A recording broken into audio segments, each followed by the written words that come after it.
Hey dudes, welcome to Splat from the Past, the only 80s themed horror and sci-fi show where things can get totally radical. Now today, I will be welcoming a legend amongst legends in the world of 80s and 90s movies, Brad Grunberg, sometimes known as Johnny Cocktails. You may remember him. He was one half of the duo in Revenge of the Nerds wearing the plaid suits.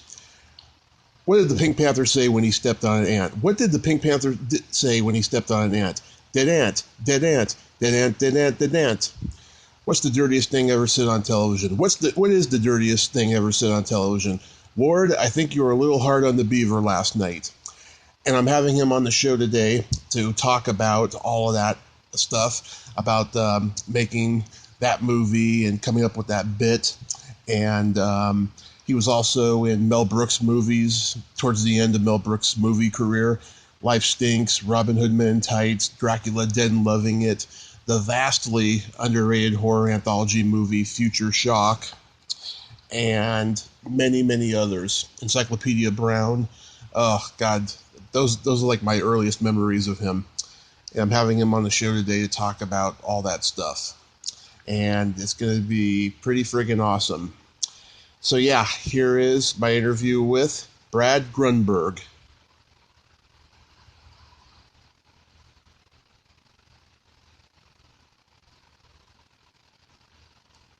Hey, Brad. Hey, buddy, what's going on? Not much. How are you? I'm doing okay. Hanging in there, man. Crazy times, you know? We're all trying to hang in there. It's very crazy times. But it's such an honor. Thank you for taking the time today. My pleasure, man. Help out, and you seem like a good guy. Let's make some magic for you. All right. I try to be a good guy, but thank you. So going back in time, did you gravitate toward acting early on? Are we go? Are we doing this now? Yeah. Are we on right now? Oh, we are. Okay. Yeah, you know, I was always the class clown, you know, always.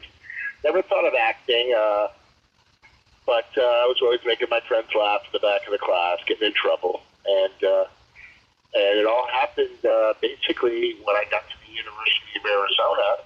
I you know, continued my life of laughter. But my junior year, a friend of mine, Mark Schiller, who is a director, he called me from Northwestern and said, you know, you won't believe this, but I was reading Variety. They're filming a movie your spring semester, which was my next semester. This was the fall semester, at the University of Arizona. I go, what? There's no way they're coming to this sleepy town in Tucson, Arizona, to film a movie. And he said you should try out for the movie. The reveal's coming up there at TNT. And I wrote the producer, Peter McGregor Scott, wonderful man, and he called me at home Christmas break, and he said, hey, man, I got your letter. You don't want to work on my film. You'd like to be in my film. I go, whatever you say, sir. And he said, look me up when you come back for the spring semester. I did. And me and my buddy tried out for a part. We absolutely bombed big time. Never read a script, never read sides, which are part of the script for your audition. And I was so depressed, and I saw them filming all over campus, and I wasn't even really studying. I was just daydreaming in class about the movie. And one day I walked out there about 3/4 of the way through the film, and I saw him filming by my dormitory, and I walked, and then this really happened. An angel and a devil went on my shoulder, and the angel said, hey, Brad, there's Mr. Scott, Peter McGregor Scott, go over and see if he needs anything, or if he's having a good time on campus, or then the devil goes, let's get out of here, I'm tired.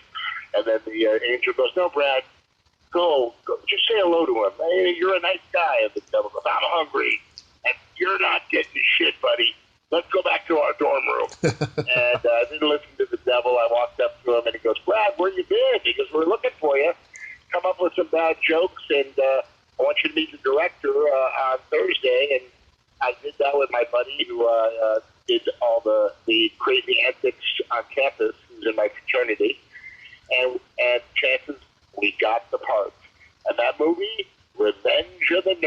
Yeah.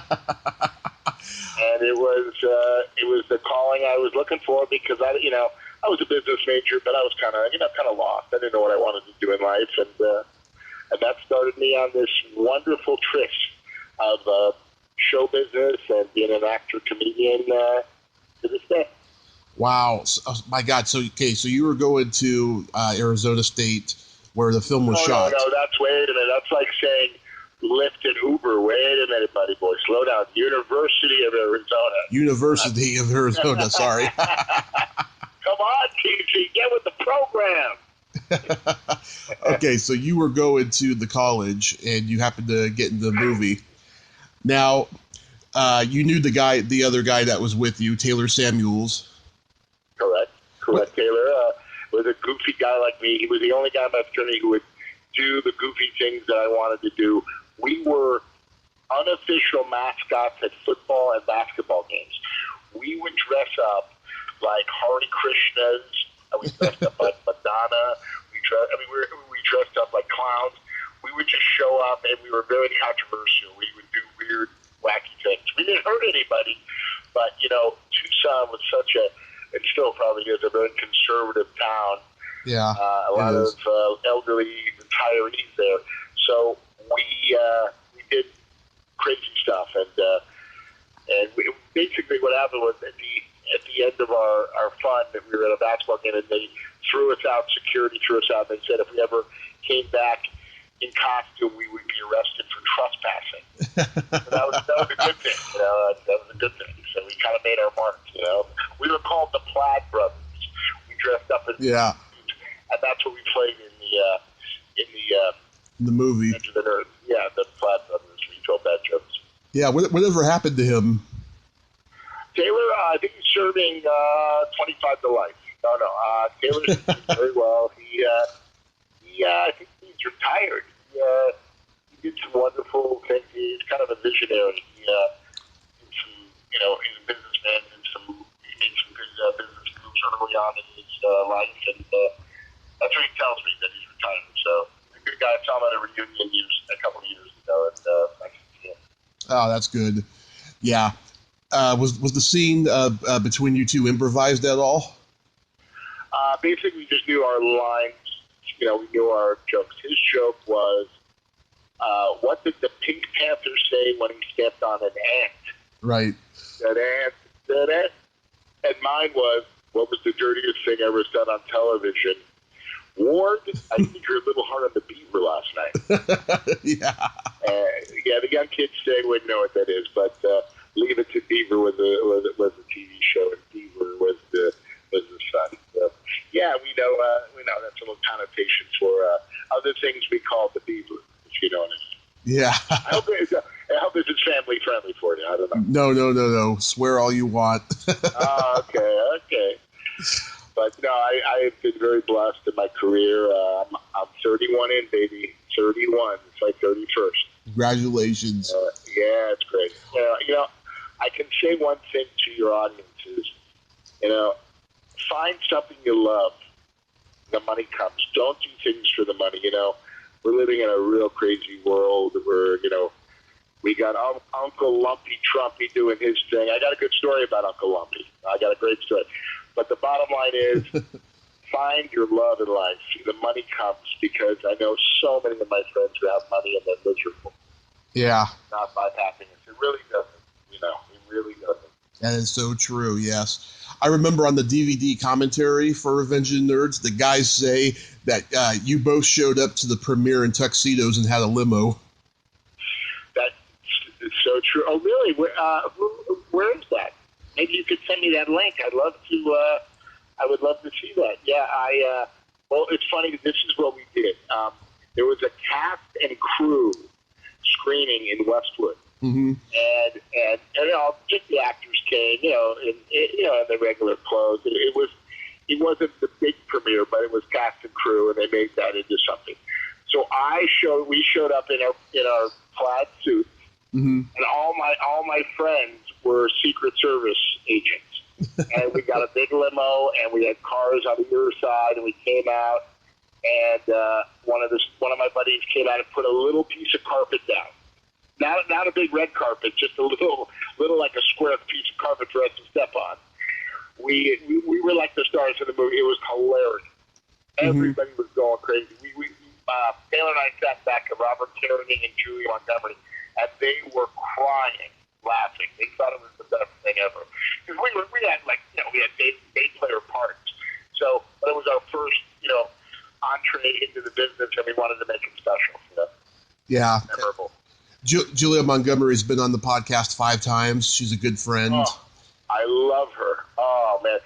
I have a sad story about, I'm a very truthful, transparent guy. That's good. This year, July 20th, was 35 years since the movie opened. Right. July 20th, 1984. So I wanted to reunite the cast, and I wanted to reunite the cast and have some writers and the director there, and basically show the movie to the fans, and then have a Q&A. Revenge of the Nerds is really an analogy for what's going on today. The bullies against the nerds, in life. You know what I'm saying? Yeah. And I really wanted to celebrate what that movie really represented and still represents today. So I worked on this for a year, got all the cast really excited. But what happened was Fox approved it. But unfortunately, Fox was bought by Disney. Yeah. For 71 bill, and I had to get approval from Disney. They why do we have to do this? I go, well, maybe it's something nice. I never asked them for a penny. I just asked them to sign off on it. They would not do it. Let me put it this way. Disneyland and Disney is not the happiest place on earth, okay? No. I didn't ask for much, man. And it was really sad because it would have been a great event, and it would have been really special for everybody to get together, and celebrate 35 years. I've tried to put on screenings and stuff. It costs a lot of money, and I'm just hoping for a miracle so I can get money so I can actually put one on, Oh, you mean a screening for Revenge of the Nerds? For any movie that I like. Any movie? Oh, yeah. No, working with Disney is very, very tough. They're just a tough company. But it all depends, basically, yeah. The money is one aspect, but even if you get the money, they might not even do it. Like, if you're working with Disney, what did I want? I just wanted to come and enjoy. I did all the hard work. I did all the heavy lifting. But they wouldn't do it because that's how, and as an actor, I worked for them. They're very difficult. It's sad. It's such a monster, you'd think they'd want to get back and, do nice things, but whatever, But you will. You'll get there, buddy. You'll get there. Yeah. Movies, I'll tell you, don't you believe that those movies in the 80s were so special? They don't make movies like that anymore. No. That's a long gone era. I mean, certain people are starting to, bring certain aspects of the 80s back in different movies and shows, like Stranger Things and stuff. And that's certainly the kind of stuff that I write, But it's. I mean, there's a market for nostalgia. I mean, everyone's going to the conventions and just Right. They're filling up. That's true. Oh my gosh! Yeah. I just love. I grew up in the 80s. I just think we should go back to that time for so many reasons. Right. Everything is so PC today, and I just believe you watch TV, a lot of, the streamings are doing so well because network TV is so boring. Everything's the same. Yeah. One show to another is, that did well. Okay, let's copy that, right? Mm-hmm. TK, you're the man. It's your mission, TK, to bring it back, baby. I am. I'm trying. Go, TK, go. I'm trying. There was a long gap between this movie and when you became a working movie and TV actor. Did you just finish school after Revenge of the Nerds? Yeah, my story, I graduated University of Arizona in 1986, but I'm still 35 years old. Wink, wink for the ladies. So here's what happened. I graduated. I went through the job placement program at the university, got a job offer from Xerox, big corporation, I was supposed to start in Irvine, California on Monday, and for the training, I was going to be a salesman, sell copy machines. But you know what? You know, my grandpa and my grandma always taught me, you know, be happy in life. And I just kept thinking, I didn't want to take the job. I wanted to be an actor. And so I told my grandma, my mom, and my dad on Thursday that I wanted to be an actor, that I'm not showing up Monday. And this is what that didn't go over too well. Let me tell you, I'm Jewish. I'm from a Jewish family, and, you know, doctors, lawyers. But I didn't do it, man. I got so much. My dad was like, and my dad's my hero. He said, "All right, buddy boy, you better go get a job." And, you know, I had to get a job. You know, of course. And I wasn't asking, you know, to sponge off my parents, but it turned into a great thing because I would do it again that way. And I got a job at 20th Century Fox Studios.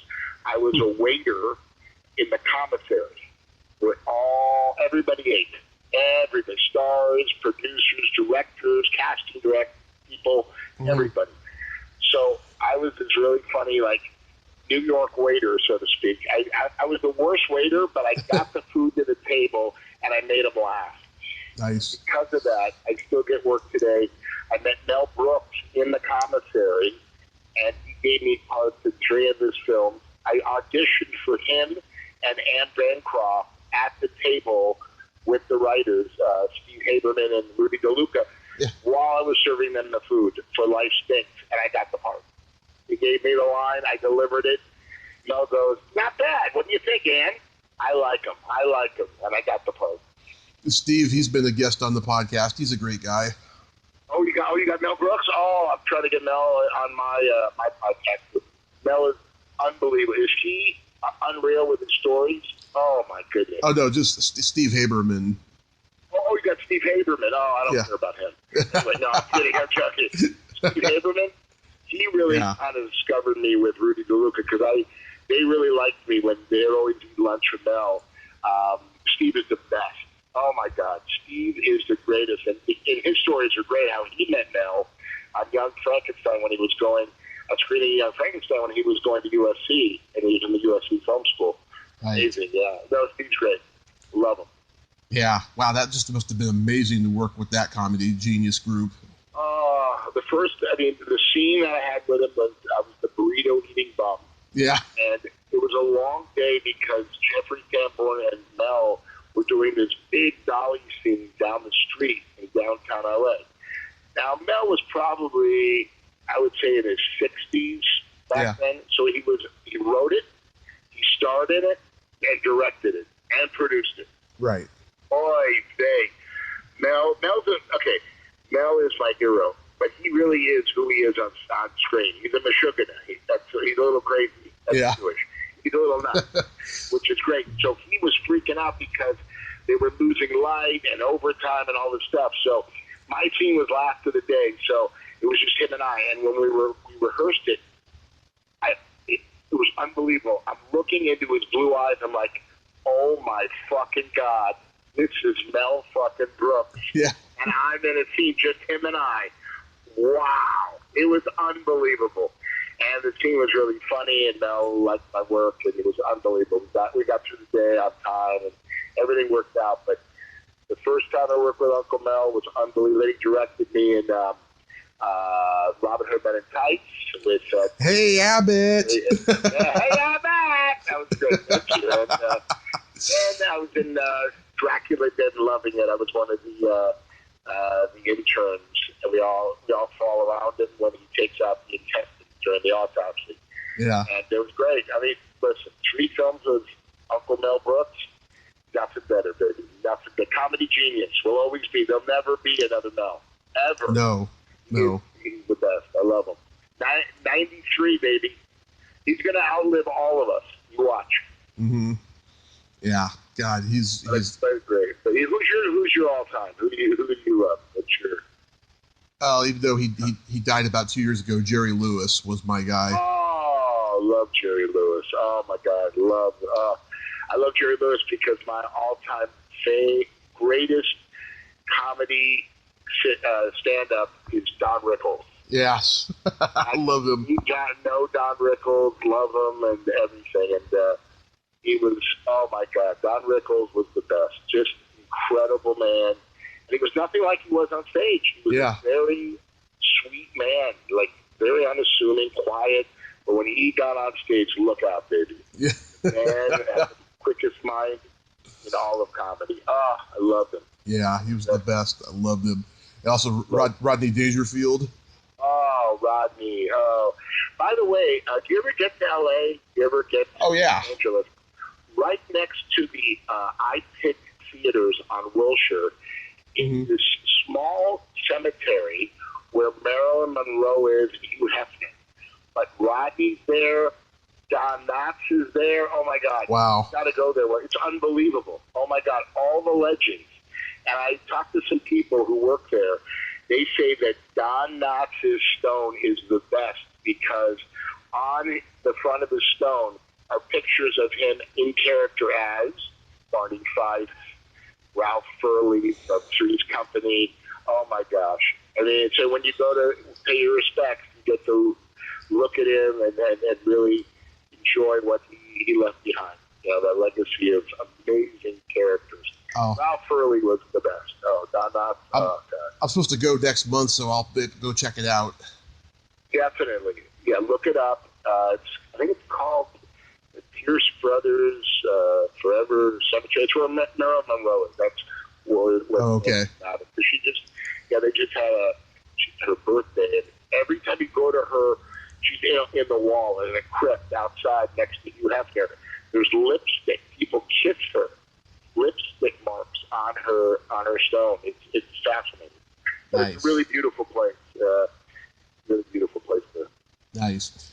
One of the first times I remember seeing you was when you were Axel Pomeroy on Encyclopedia Brown. Oh, thank you, man. That was Savage Steve Holland. Right. One of the greats. I met him in the commissary. Became dear friends with him. He is an amazing guy, an amazing director, and hilarious. He cast me in that. We did that in Provo, Utah. And yes, I got to play twice. I got to be on the show. Thank you.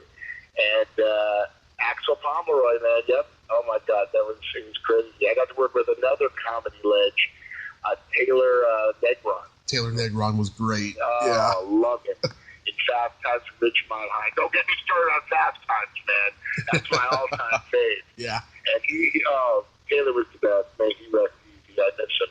He taught me a lot. I was a young actor, and he taught me a lot about the business, and just a sweet guy. I mean, really special. Yes. And Diane Franklin, she's been on the podcast 6 times. She was my very first guest. Really? Yes. Encyclopedia Brown was great. Really good, and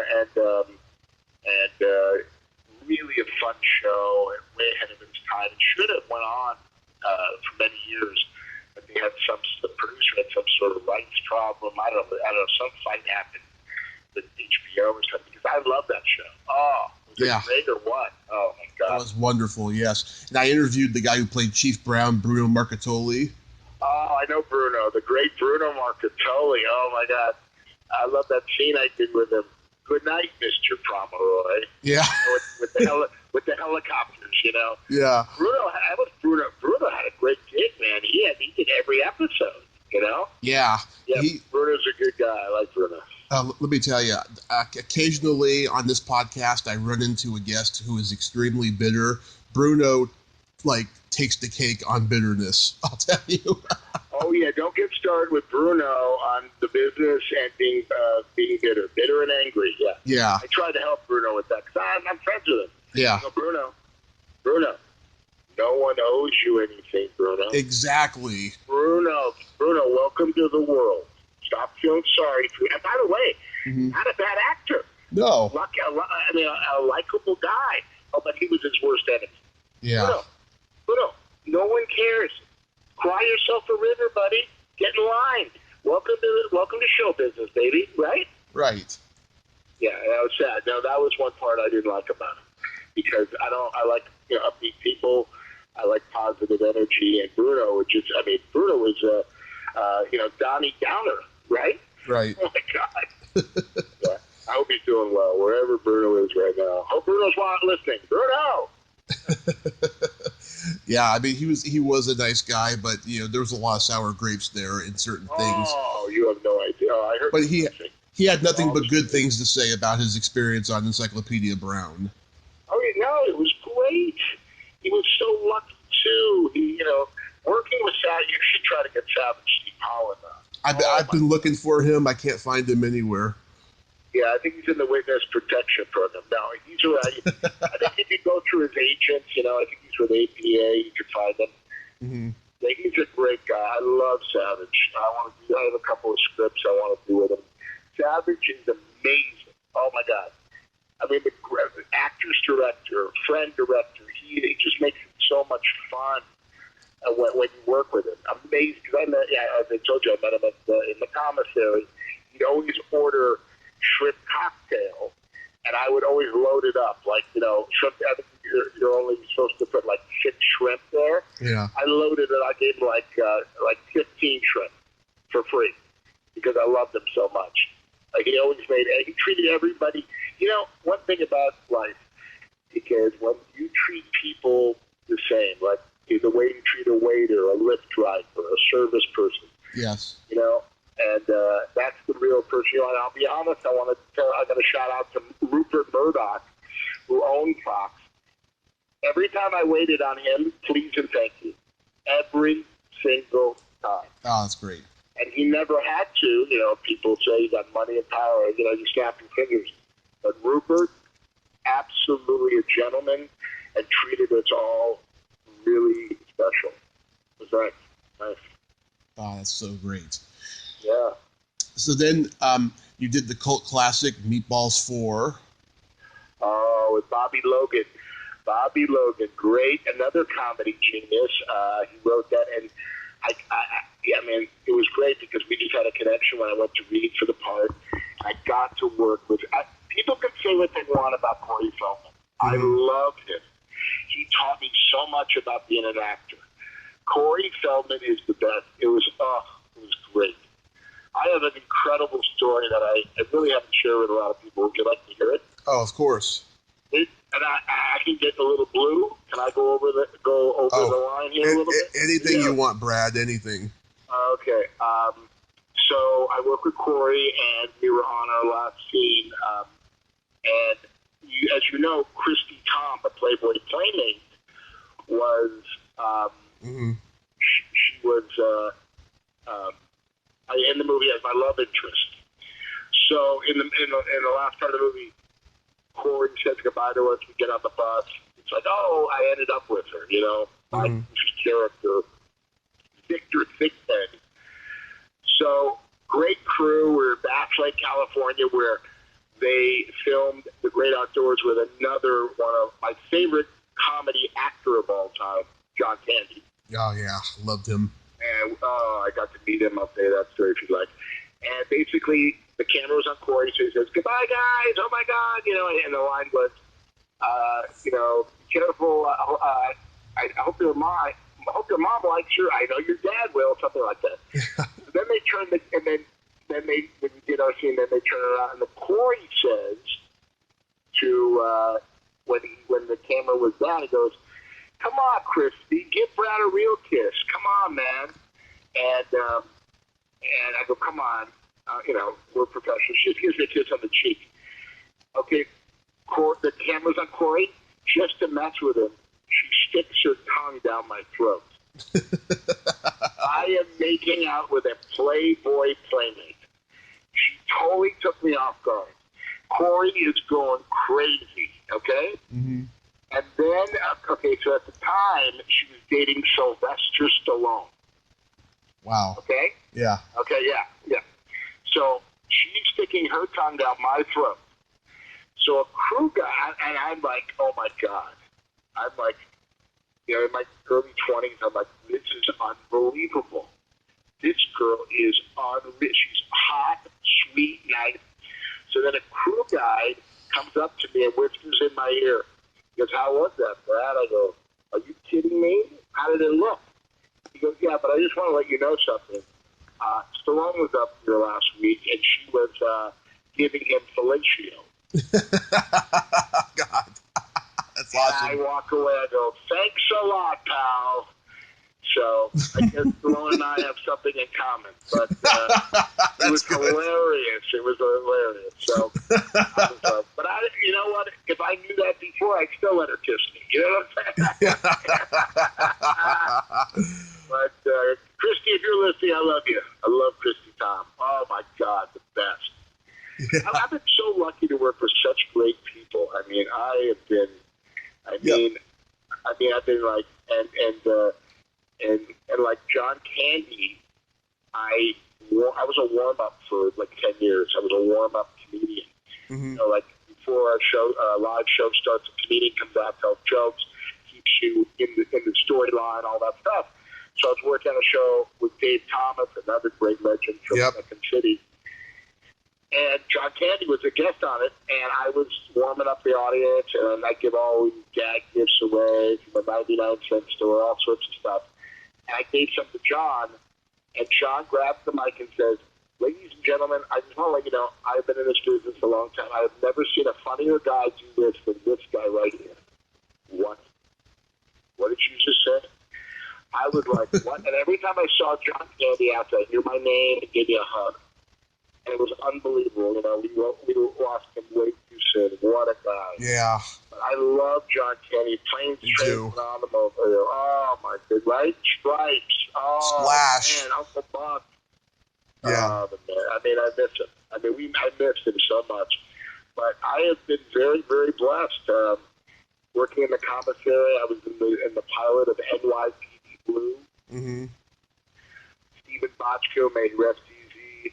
David Milch gave me an opportunity. They liked me in the commissary, back to the commissary team, and put me in the pilot. And I was in that iconic scene with David Caruso and Dennis Franz at the beginning when Franz's character, Andy Sibley, was drinking himself to death, and Caruso's trying to tell him, "Come on, man, you got to get your shit together," all that stuff. And I'm the bartender going back and forth. Unbelievable. I mean, and Dennis Franz taught me things about being an actor and about being a person that I could never learn in any acting class, ever. Mm-hmm. Great man. And I loved him. I asked him this question. I go, "Dennis, when do you think? When is it over?" He goes, "You know what, Brad, I'm just waiting for the bubble to burst. I'm going to be here to the very end. I'm such a blessed guy." I go, "What are you going to do? You want to do movies?" He goes, Oh no. My daughters and my wife have given me the opportunity to do this for God knows how many years now. I'm going to be with them. You won't be seeing me. And you haven't seen him. The only time you saw him was when him and Jimmy Smith presented the best drama TV show on the Emmys, I think 2 years ago. Yeah. It was the last, And he really was true to his word. You won't be seeing him. I love that. You know, I love when you can walk off stage with everybody wanting more. I don't like athletes or actors or people that go on because they're just hanging on. Right. You know? Yeah. So do me a favor, TK. It's time for you to go. I did stand up as an open micer in the Bay Area for 10 years. When did you start doing stand up? I started this is great. Mark Levinson gave me my first break at the University of Arizona. Mm-hmm. And he started a comedy club called the Comedy Zone. Mm-hmm. And he put me on stage one night, and I did pretty good. I was pretty happy. And then I came back to LA and I started doing stand-up. But basically, that was my first time ever on stage at the Comedy Zone, Tucson, Arizona. Mm-hmm. And then I came back here and I worked MC at the LA Comedy Cabaret and Encino. Ray Bishop, God bless him, he loved that. He had a little reunion with Bruce Fine, another great comedian. Oh, yeah, I know Bruce. You know Bruce? Oh, he's the best. He's a buddy of mine. He put together a reunion, and we got all the greats together at Cherry's Deli in Encino, right down the street from where the club was. And we had a great time. The LA Comedy Cabaret, it's like a lot of big-time comedians used to come over the hill, do their material, and then go back over the hill to the Improv and Comedy Store. And, you know, they tried out all sorts of stuff. They could go over the hill try it out. If it didn't work, they could work on it, kind of tweak it here, tweak it there, and then do it, at the big clubs in Hollywood. Oh, were you a Comedy Store guy? I went to the Comedy Store. One thing that it was tough for me is like I put in the time being a comic, but I never liked when they played with you. Like, for instance, I went on stage at the Comedy Store for Mitzi. Mm-hmm. She left me, God bless her. And Eddie Murphy was in the crowd when I was there. He just happened to be there. Yeah. And that Axel Foley laugh, yeah. That laugh is, it's him. So yeah. I think it was sitting next to Mitzi or whatever, but I had a pretty great set. Eddie Murphy was laughing his ass off. Mm-hmm. I don't know why. And Mitzi was talking to somebody else during my whole set, so she didn't pass me on to be, a semi-regular or whatever. Mm-hmm. And that was just disrespect, because it was like, what am I doing? What am I going to do? Come back here another 10 times? So I moved around. I never became a regular at the Comedy Store. I performed there, open mic nights, and performed at the Improv. But my claim to fame, I went a different direction. Mm-hmm. I got a job as the MC at this place called the Hollywood Tropicana Female Hot Oil and Mud Wreck. Mm-hmm. Yes, my parents were proud, yes. My brother, no nudity, just beautiful girls in bikinis running around, and they wrestled in oil and mud at bachelor parties, birthday parties, and I was the MC. I went by the name Johnny Cocktails when I did that. Oh yeah, I was gonna ask you where you came up with that name and why did you change it? I just when I was doing comedy in Tucson, I don't know why my buddy said I used to go to all the girls' dorms with my portable bar. I had a portable bar. I made martinis for all the pretty girls. And I was an ugly guy. So any good-looking girl, every girl's good-looking to me. So all the girls in the dorms, I used to make martinis for out of my portable bar. So somebody called me Mr. Cocktails is here, Yeah. I had that name, and then I went by Brad Cocktails, and then a friend of mine, Andy Cohen, not the Andy Cohen on Bravo, said, you should be Johnny Cocktails. So I became Johnny Cocktails for many years, but a lot of cast directors wouldn't see me because of the name. It was weird. I go, well, what about Ice-T, Ice Cube? They're like, you're not Ice-T and Ice Cube. I go, oh, okay. So I went back to my real name, a long time ago. But Johnny Cocktails is a great name. It was a great name for the Tropicana.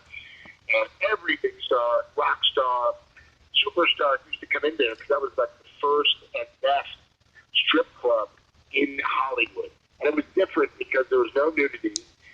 All these girls were like, if a girl came to audition and she was a 10, we only hired 15s. We said come back in 6 months. I mean, they could get the creme de la creme of all women. Yeah. These girls, some of the girls I'm still friendly with, it was such an iconic place. It was so much fun. I learned so much. Had a great time. Learned all about what's beautiful in a woman. It's not the outside, it's the inside. You know what I'm saying? I mean, yes. It was amazing. I learned so. I had such a good time. I kind of made a name for myself there because I was kind of like the Don Rickles of comedy. That was my thing. I made fun of myself, and I destroyed people in the crowd. I just destroyed them, Mm-hmm. I learned from Don. That's the comedy I like, when we all can make fun of each other, and it makes it a better place to live. We all just goof on ourselves, and not everything is so serious. I know. Comedy now is just in a weird place because of political correctness and what they call the Uncle Trumpy, the woke culture. Oh my God, the woke culture drives me crazy. What culture? It's called the woke culture. It's comedians who are just as dirty as the comedians that they're calling out on Facebook for saying certain things. They're hypocrites, basically. Yes, they are. Yes, they are. Exactly. No question about it. No. I agree. No, everybody's pointing fingers and deflecting and all. Absolutely. I mean,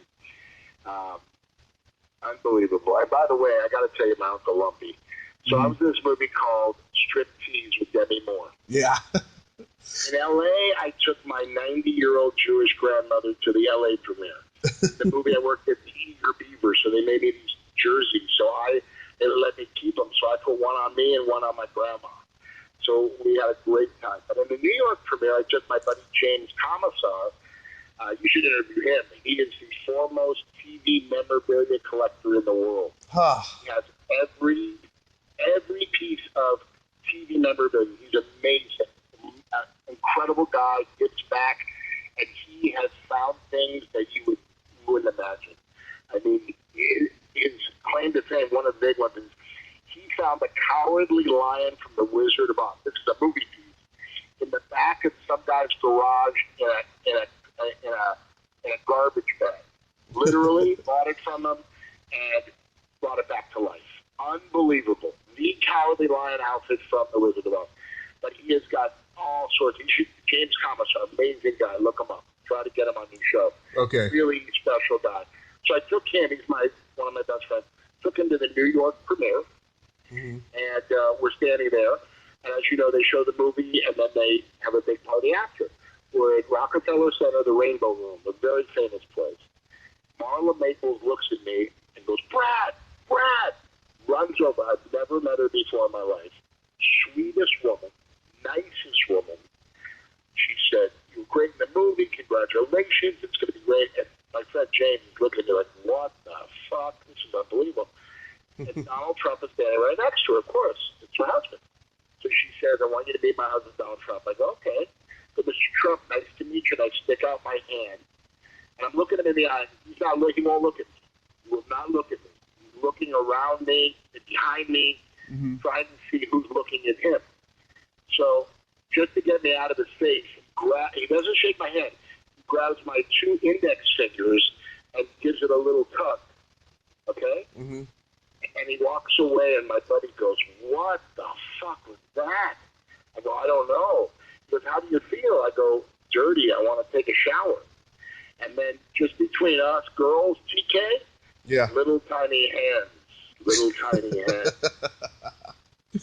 Oh, you can like them or you don't like them, but that is a true story. I'm just saying, I wasn't impressed then. I'm not impressed now. But one thing about this great country we live in, you can do, and you can. That's why we vote. You do anything you want to do, right? That's right. But I had to tell my uncle Lumpy Trumpy story. That's a pretty good one, huh? Yeah, that's pretty good.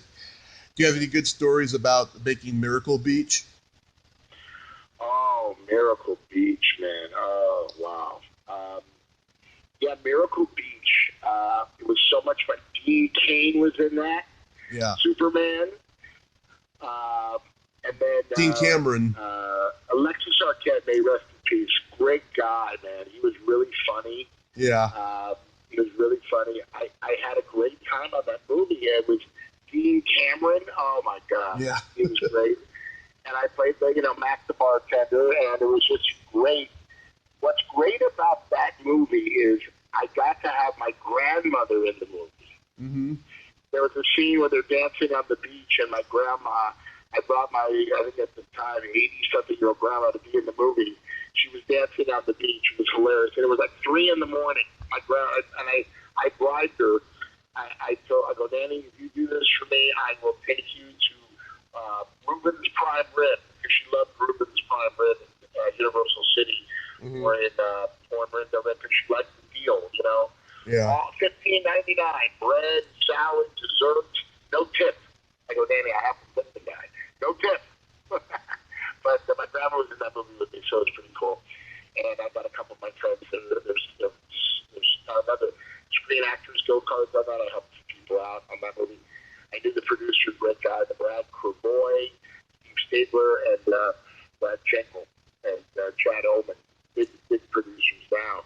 Good guys. But I really had a good time with that because Brad Grunberg and Steve Stabler own this company called Motion Picture Corporation of America. Mm-hmm. They were very good to me. I was in a lot of their films.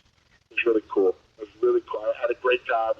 I mean, hot girls, the beach. It was great. I met a lot of young actors that I'm still friends with today. A lot of fun. Nice. And then you did the underrated horror anthology movies Future Shock. Okay. I think that's Future Shock. Is that Matt Reeves? Let's see. Bill Paxton is in it. I know that. Moonstruck. God, let me see. Are you sure I was in that? You're credited as a stocky mourner. Oh, okay. Let me explain that movie. Yeah, that's Matt Reeves. Okay. Matt Reeves is a huge director. Planet of the 80s. What's that movie he did with JJ? What was it? Cloverfield. Mm-hmm. So, just to go back a little, my brother's an actor too, Brad Grunberg. Yeah. And my brother was born with a lucky horseshoe up his ass. The doctor looked at his ass and said, wow, look at that lucky horseshoe. I'm going to leave it there. So my brother, 5 years old, we both went to the same elementary school, Rospinner Road Elementary. And we had the same kindergarten teacher, Mrs. Patesky, and Mrs. Patesky says to my brother, Gregory, I want you to go play with that boy in the sandbox. He's got no friends. Okay, Mrs. Patesky, I'll go over there. Bloop, bloop, bloop, bloop, bloop, bloop. Hi, I'm Greg. I heard you have no friends. I want to be your friend. What's your name? J.J. Abrams. Oh, J.J. Abrams. And that's my brother's best friend, and my brother's a star. Well, J.J.'s been so good to my brother. And J.J., he would put me in one of his shows. Of course, the one show that J.J. puts me in called Undercovers, was ahead of its time. Great show. It was canceled, but J.J., great guy, humble, sweet. So Matt Reeves is J.J.'s friend, and my brother's friend with him. So Matt Reeves is going to USC, and he did his USC senior thesis film called Mr. Petrified Forest. And I was in it. I played a stocky mourner. That's what I did. So what they did with that film, I think they put that together with a couple other films to do that, make that film, and then they released it. Nice. Matt's film was just a USC short thesis film. And I did that for Matt. That's a great guy. Great guy. Yeah, did you have Matt, if you're listening, I like to be in Batman. He's going to direct Batman soon. So I got to hit him up. Did you have any interaction with Leslie Nielsen on Dracula or Spy Hard? Yes, and that was Savage Steve Holland again bringing me in. Yes, Leslie Nielsen. Wow. What a legend. Yeah, my scene was with, believe it or not, John Walsh, America's Most Wanted. Yeah. That was my scene with him. It was great. Great guy. Done amazing things. Touched so many lives. Leslie Nielsen was very quiet off the set.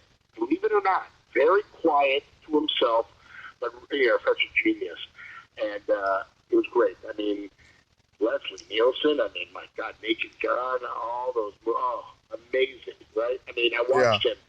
I sat on the set and watched him work. Just really, very, very, like a genius. Attention to detail was very important to him. Comedy. I like that. You know what I'm saying? He took his craft really seriously. Yeah. Very nice man. Very nice man, but quiet. Not, a lot of these actors that I've worked with, you think they're one way, but they're a total different, breed off screen. You know what I'm saying? Yeah. In their real life, they're not what they are on screen. That's really an analogy for life. The people you think you see on screen or in the movies might not be that person when you walk up to them at Starbucks. You know what I'm saying? Yeah, he didn't have his whoopee cushion with him. But he did. No, that's very funny. No, he did carry that around. He did. That's true. He used to nail the crew all the time with the whoopee cushion in his hand. He used to do the fart noises, like standing next to you. It was great. No, he played a lot of a lot of goofs on the crew, which was great. Yeah. A lot of levity in the set. Yeah, really good guy. Yeah. When he did that, I loved it. But a very quiet man. But when he did those practical jokes, I loved it. Yeah. You were in Carrot Top's movie, Chairman of the Board. Me, Carrot Top, Scott was great. It was probably his only film. Played the UPS guy, delivery guy. Yeah, he was really nice, really, really professional, real funny. Just a real. He is who he is off screen. Yeah. Very goofy, laugh a minute, have a good time.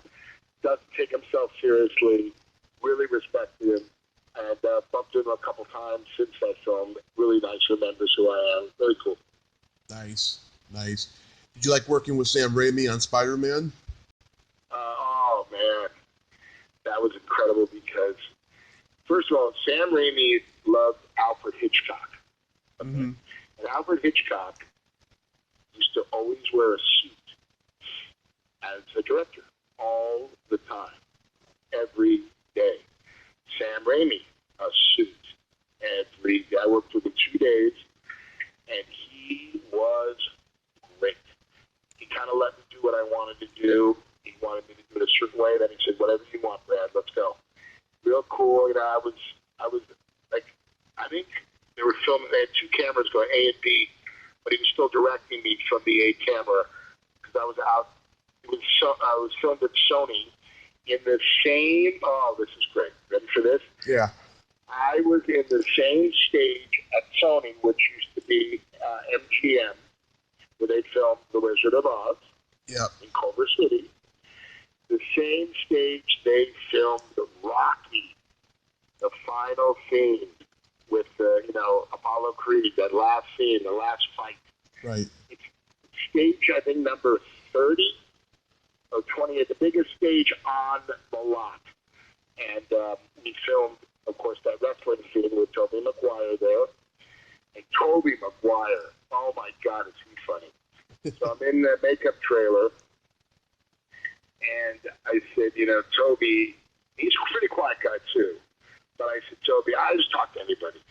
When I was in the commissary, if it was Rupert Murdoch, Steve Martin, Danny DeVito, Julia Roberts, I goof on them. Because I treat everybody the same. The Lyft driver, the clerk behind the cash register at the market, they all get goofed on me. I treat everybody the same. So, what was that? Where were we? Where you asked me? I lost my train of thought. You got me going there, TJ. About Spider-Man. Spider-Man, yeah. So I was talking with Tobey Maguire in the makeup trailer, and I said, Toby, great, man, I love your work, but let me tell you something, buddy. When you were on Saturday Night Live, and you played Screech from Saved by the Bell, you have no effing idea, buddy, how funny. And he had just been on it. Yeah. How funny that fucking was. Buddy, Screech, man. Oh, my God. He goes, you like that? I go, are you kidding me? You were better than Screech. I go, you were so fucking funny. I was crying, man. Screech is my hero. But you're my hero now, Toby. Thanks, man. That made my day. He was very touched. He's been, big films, all that stuff. I go, no.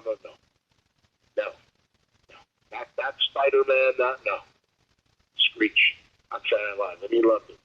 It's pretty cool, yeah. And he was great in Spider-Man. The originals are always the best, right, TK? Yeah, always the best. To me, the first Spider-Man movie that Sam Raimi made is the best. Yeah. And ever since all the Marvel superhero movies that have been dominating Hollywood, they're just CGI garbage. They got no plot, just special effects. Yeah. That's right. And also, what do you think about, Macho Man Randy Savage in that scene? Oh, my God. Oh, yeah. He was great. Oh, I got to talk to him. Really nice guy. May he rest in peace. Oh, my God. We lost so many great ones. Yeah, I agree with you because the original, one of my favorite, original Rocky, unbelievable, right? Yeah. Rocky 2 was really good, too, but I love the original, right? Then you got... the best. Always the original. Yeah, but they, nowadays they reboot everything, right? Everything's a reboot. Everything. Okay, speaking of political correctness, I think the last time you could get away with making fun of the gay lifestyle was when you were in, I now pronounce you Chuck and Larry. Oh, yeah. Sandler. Oh, don't get me started with Sandler. It's my all-time, man. I love yeah, you're right. There are two straight guys, but what they were doing is they were celebrating be who you are. Be who you are. Doesn't matter. You're born the way you're born. That's how it is. And I love that about now pronounced Chuck and Larry. Oh, my God. It was so great, right? It's a funny movie, yeah. Funny movie. Made an unbelievable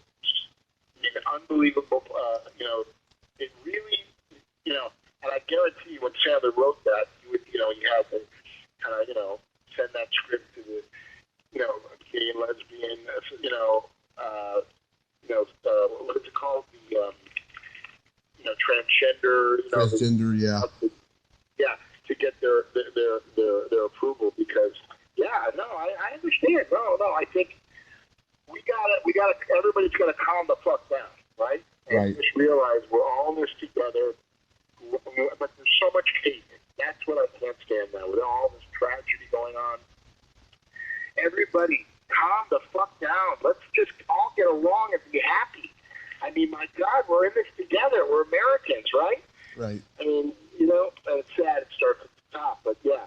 I mean, right, being PC and all that stuff. I mean, I'll tell you something. I love people, whoever you are, no matter who you love another man, you love another woman, you're bi. It doesn't even matter. It's all about love, right? Exactly. All about love, man.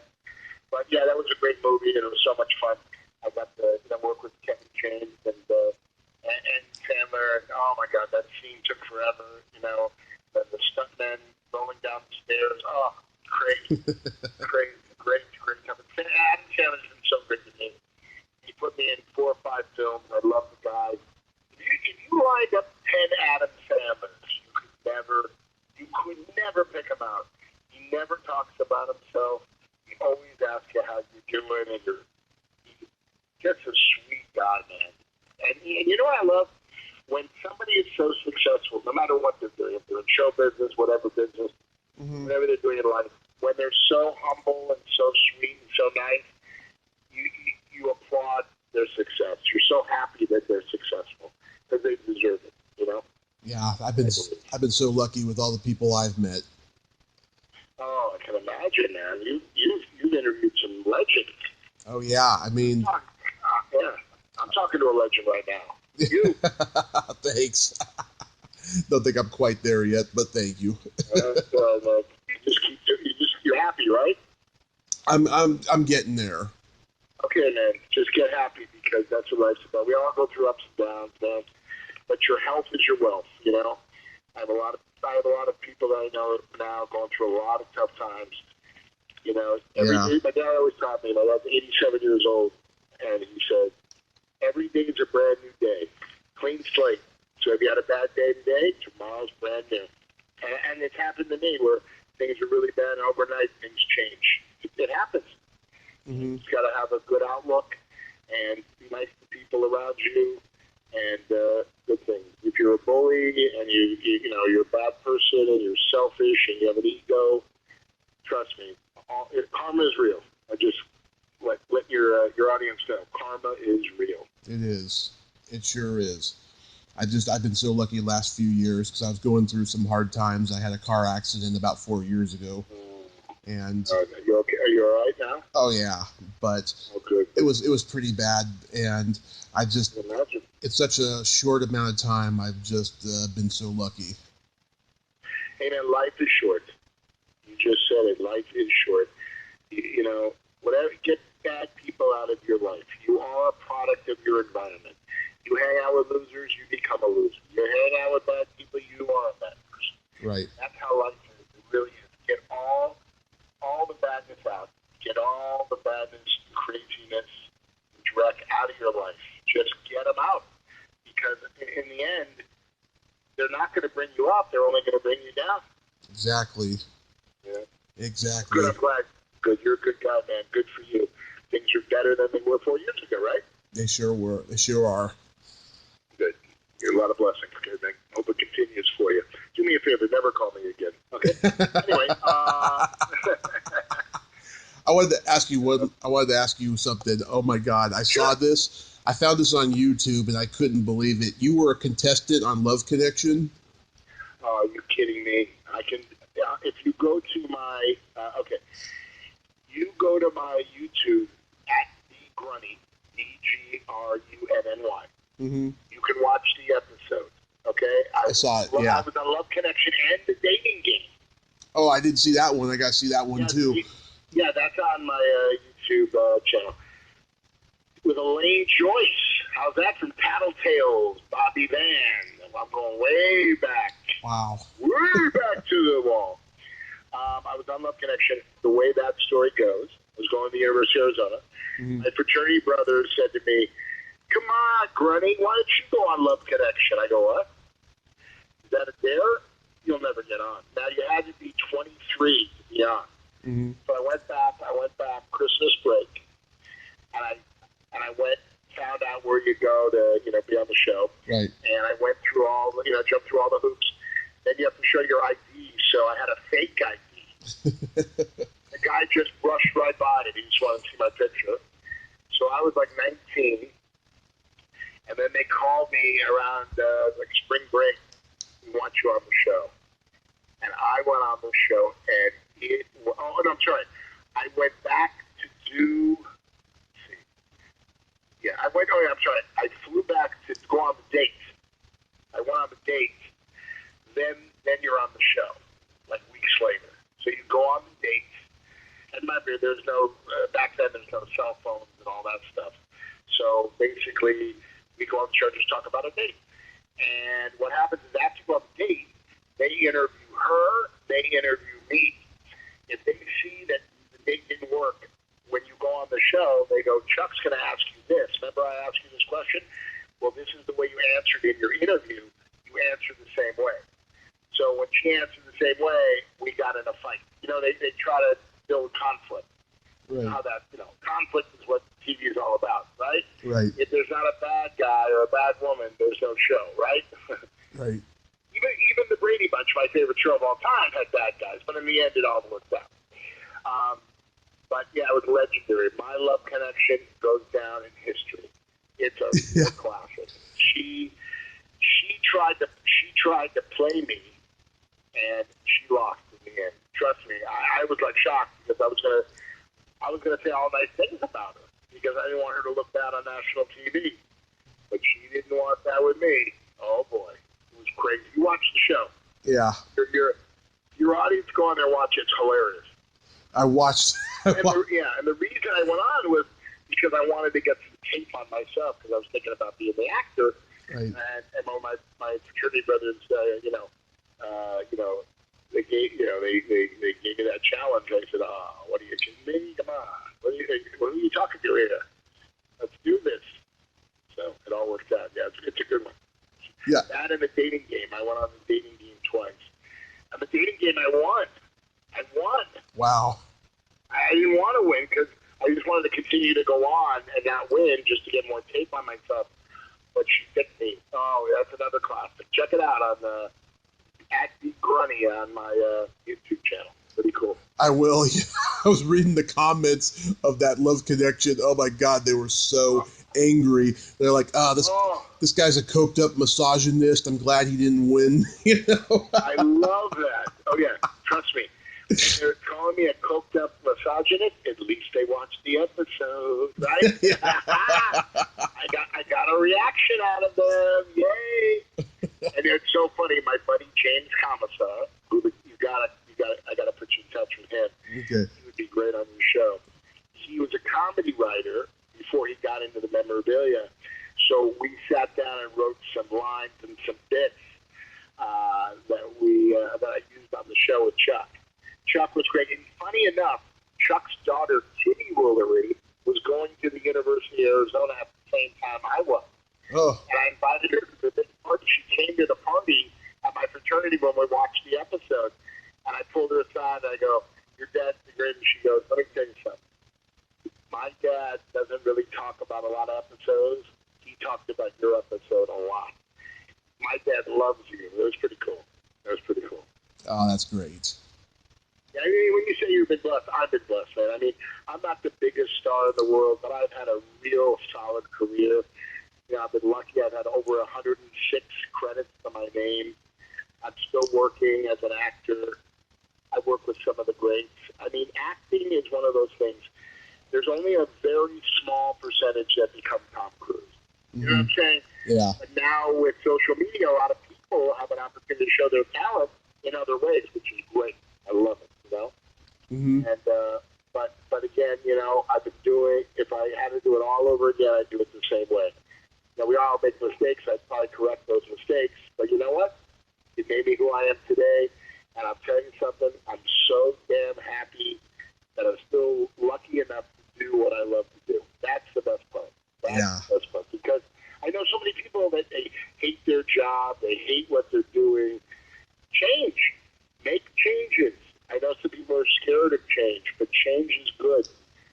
If you become happier, change is good. Get out of a relationship. Find a new job. Move out of town. Whatever makes you happy, it's all good, man. That's what I did. At the end of the day, man, you've got one ride. Make it count. That's what I did. I've been sober 4 years and 8 months now. Great, man. Oh, I'm proud of you, man. That's great. Yeah. Oh, that's wonderful. That is great. How do you feel? You feel great? I feel great. I just hope some members of my family can get sober now and stuff. It's been really tough on them, but I feel great. I don't ever miss it. Oh, that's great. But I think I have a friend that I've been supporting. He's lost all of his friends, and he's an alcoholic. Mm-hmm. And just recently he had a relapse, and I found him. He was missing. I found him in back of a 7-Eleven sleeping. Very sad story. I think in the hospital.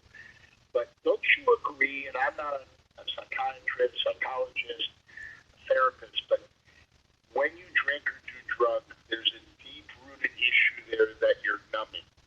Whatever it is, you're numbing that pain, correct? I mean, whatever it is. It could be abuse, it could be sadness, and whatever it is. Because you're not, I mean, just not you, but anybody who drinks or does drugs, they're not doing them because they want to do them. That's their outlet. That's, instead of facing the problem, they go to the bottle or they go to the drug.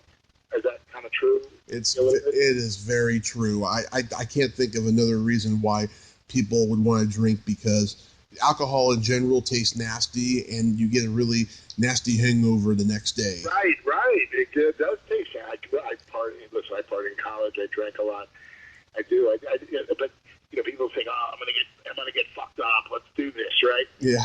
But the repercussions, the next morning, not good, right? Yeah. Right. But it's sad. No, I feel for people that are going through tough times and had a tough life for one reason or another. But there is help out there. There's so much. I mean, I've been lucky. Some people have come to me in my life and they were going to end their life, and I have helped them. Talked them off the ledge. Unfortunately, I tried to help my beautiful prom date, Marlene, who they went to elementary school. We were most comical in elementary, junior high, and high school. The funniest girl you'd ever meet, and sadly, she took her own life. I was doing everything I could for her, and the night before, I was coming back from a Sandler movie, and she was going to move in with me, and I was going to help her get her a job. Everything was going, and the sadness that she had was minimal. Like, oh, is that what you're sad about? We can fix that. Easy. But it was deep-rooted, and she she had gotten all sorts of help, but sadly enough, you can't follow a person 24/7. You know what I'm saying? And she just took some pills and went to sleep. But I miss her every day, and I'm mad at her because we could have fixed it, and she would have still been here. Yeah. There are ways to fix it. There are ways, and I just hope people reach out because there's so much help out there, so much, and everybody has problems. Everybody. No one lives a perfect life. Nobody. No. Right? But I'm proud of you, man. TK, good for you, man. 4 years? Awesome. Yep. Awesome. Thank you so much, Brad. Do you have any projects coming up you wanted to plug? I just did Fuller House for the second time. Dave Coulier, my buddy, my brother, he directed me. It was so much fun 2 weeks ago. Nice. Let me tell you something. Jeff Franklin created the show. I love Jeff Franklin. He is the nicest, sweetest guy. He gave me the shot. I did, first the story goes, I warmed up the audience on Full House. So I knew all these girls when they were little girls. Yeah. Now they're moms. And then the Olsen twins, I warmed up their shows. They had a show on the USA Network about a family living in Malibu, a real funny show. So I worked with them. Then I got to act on the show because Chef Franklin brought me on my Instagram at the Grunny is my scene I did with. We did a scene where Stephanie falls in love with Hunter Pence of the San Francisco Giants. I had to fly to San Francisco, and during the Dodger-Giant game, last game of the season, during the game, we filmed our scenes. Unbelievable. Giant fans are incredible people. I'm a Dodger fan, but love San Francisco, love the people. And I was a disgruntled Giant fan, and I was like, Stephanie, you're a jinx. That's why Hunter's in a slump because of you. Dump her, Hunter, dump her. She's a jinx. You know that guy. That guy. So then I got to play. I told him I wanted to play the same guy, but a different. Well, I played a different guy, but the same guy in a scene 2 weeks ago. They take over the sandwich shop, and it's great. And this is the last season of Fuller House. This is it. This is the end. So I was on the first season of Fuller House, and I'm on the last season, and that's coming, I think, at the end of the year. They're going to release that on Netflix. We love Netflix. So nice. Then I'm working on, the other thing, I do a podcast with this really talented girl, Lauren Francesca. She's an influencer and a great actor. Really sweet girl. She's funny. She's like Lucille Ball. She's beautiful, but she's goofy and funny and very talented. So we're on the EverTalk TV network. EverTalk TV. And we're on that network. It's basically Netflix for talk shows. Unbelievable. They have everything on there. And we interview people, and our theme is how to start. How did you start? Where did you start? Why did you start? And we've had great people on, Nick Turturro, Dave Coulier. We've had this guy, GL Dave. He's a kombucha guy. Kombuchas. It makes you. It's like a plant, but it's good for you. It's all health based. But this guy is like a guru, like a god. This guy. So we got him. We got all sorts. So we've done about 39 shows. Really cool. They're on my Facebook. Or you look up Lauren Francesca on hers or EverTalk TV. So we're doing that. Also, I got a couple other projects that are in the works. But if something happens, I've got to come back on your show and talk about it. And I love that. I got a script that I'm trying to sell called Final Exam. An 80s type film. Let me give you the log line. You tell me if you like this movie. Ready? Mm-hmm. 4 guys from the University of Arizona. Right? Yeah. It's okay, of course, I got to represent, right? So, 4 guys from the University of Arizona. It's now, they've all graduated 20 years later, okay? Okay. 3 of them are very successful, and my character's not. So, these 4 guys have gone on with their life. Their teacher, who is the econ professor, i.e. Mr. Hand, if you know what I mean. Yeah. That's kind of like a Mr. Hand. They're building a new administration building, so they're tearing down the old one. They find a box that says 1997. Please return to Marcus Marks, the professor. He gets it, he opens it, he sees all the VHS tapes. He forgot, he pops them in, and he forgot, but in the 90s, and the 80s, he used to film all of the final exams to make sure that no one was cheating on the final exam, because it's the most important, part of the semester, because it determines your grade, right? Right. He sees all these people cheating. He's so pissed off. He's 80 years old now. He has revoked their diplomas, these people, these 4 guys and others, that they have to return to the University of Arizona, retake his class, and retake his final exam, or he's going to out them as the phonies and frauds that they are. And these guys have big jobs. One of them is in real estate. One of them is a TV personality. One of them is a doctor. Yeah. And it's kind of like old school meets back to school with a little hangover. Let's go. All right. So I'm trying to sell that. I got some people interested. So I hope I can make that movie, because it'd be full circle for me. I'm all about full circle in life, right? Right. 20th Century Fox, I did Revenge of the Nerds, right? Right. I got a job in the commissary at 20th Century Fox, right? Right. 20th Century Fox did Revenge of the Nerds at the University of Arizona. Hopefully I'll be able to go back and do final exam at the University of Arizona. That would be pretty cool, right? It would be really cool, yes. Jeff Franklin, he wrote two of my favorite 80s teen movies. Just One of the Guys in Summer School. Oh, yeah. Jeff is great. You should try to have him on. Jeff is all super duper. He told me a great story on how Fuller House got made. Crazy, Mm-hmm. He wrote on some big, before he made, and, they did Full House, he wrote on some big TV shows, Jeff's no slouch. He's the real deal and a hell of a nice guy. Really funny, goofy, really nice guy. Really good guy. That's awesome. Well, Brad, thank you for so much for coming on today. Oh, my pleasure, buddy. My pleasure. I hope your audience likes what I had to say, and it's great meeting you. Please keep in touch. Watch that stuff. Go to my YouTube and watch the Love Connection dating game. I sure will. Other stuff. And thanks for having me. It was my pleasure and my honor. Be well, buddy. And again, I'm really proud of you, man. Keep it going, buddy. Only good things are going to come bigger and better for you. Thank you, Brad. I'm enjoying this ride, and I'll talk to you again. Definitely, DK. Take care, buddy. Have a great day. You too. Bye. Bye-bye. Well, there you have it. Brad Grunberg. Ain't he a cool dude? I like him a lot.